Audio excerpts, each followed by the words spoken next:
291টি কেন্দ্রে তৃণমূল প্রার্থী ঘোষণা করলো, আর 3টি আসনে অর্থাৎ দার্জিলিং এ অনিক থাপারা লড়বে জানিয়ে দিলেন তৃণমূল নেত্রী মমতা বন্দ্যোপাধ্যায়। উত্তরপাড়ায় তৃণমূল প্রার্থী কল্যাণ বন্দ্যোপাধ্যায়ের ছেলে শীর্ষান্ন বন্দ্যোপাধ্যায়।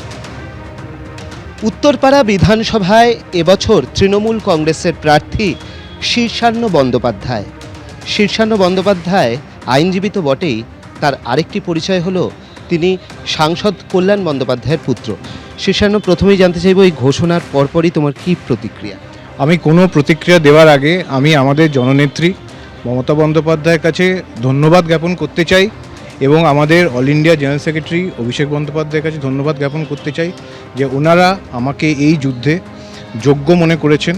উত্তরপাড়া তথা এই বিধানসভা নির্বাচনের যে কোনো আসন থেকে যে ওনারা আমাকে যোগ্য মনে করেছেন তার জন্য আমি ওনাদের কাছে ধন্যবাদ জানাতে চাই। বাবা সাংসদ, ইতিমধ্যেই আমরা দেখেছি যে উত্তরপাড়া চেয়ারম্যানের সঙ্গে বাবা একটা প্রচারও করেছেন, তো সেই জায়গা থেকে কতটা সুবিধে পাবেন আপনি ওখানে বিধায়ক হিসেবে লড়ার জন্য?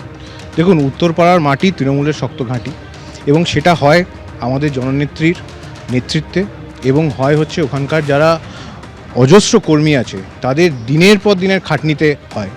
উত্তরপাড়া এর আগে 3জন বিধায়ককে জিতিয়েছেন 2011 থেকে এবং আমার দৃঢ় বিশ্বাস যে এইবারও উত্তরপাড়ার মাটিতে উত্তরপাড়ার ভোটাররা আমাকে ভোট দেবেন।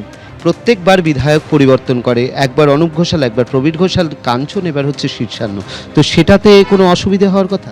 একেবারেই নয়। আমি যেটা বললাম যে দেখুন, একটা বিধানসভা কেন্দ্র তৈরি হয় তার রাজনৈতিক কর্মীদেরকে দিয়ে, মানুষ পরিষেবা পান।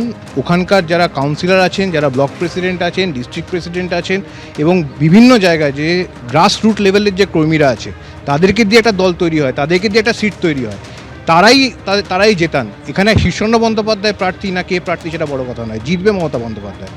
শীর্ষান্ন বন্দ্যোপাধ্যায়ের যেটা বক্তব্য যে সেখানে প্রতিযোগিতা ভালোই হবে এবং বাম এবং বিজেপি তারা কোনো ফ্যাক্টর হবে না।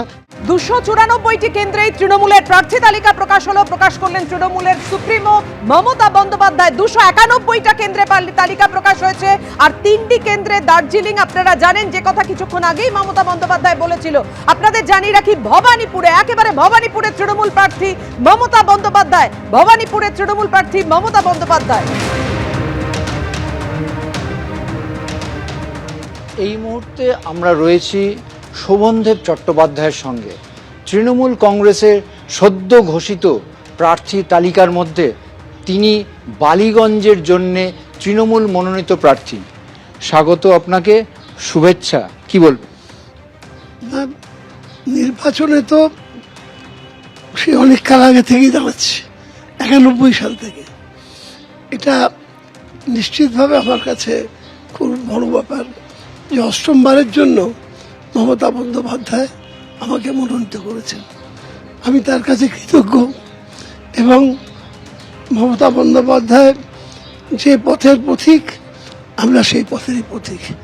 স্বাভাবিকভাবেই মনে করি যে তিনি যখন আমাদের উপর আস্থা রেখেছেন, আমার উপর আস্থা রেখেছেন, সেই আস্থা পূরণ করার জন্য যা যা করা দরকার আমি সব কিছু করব।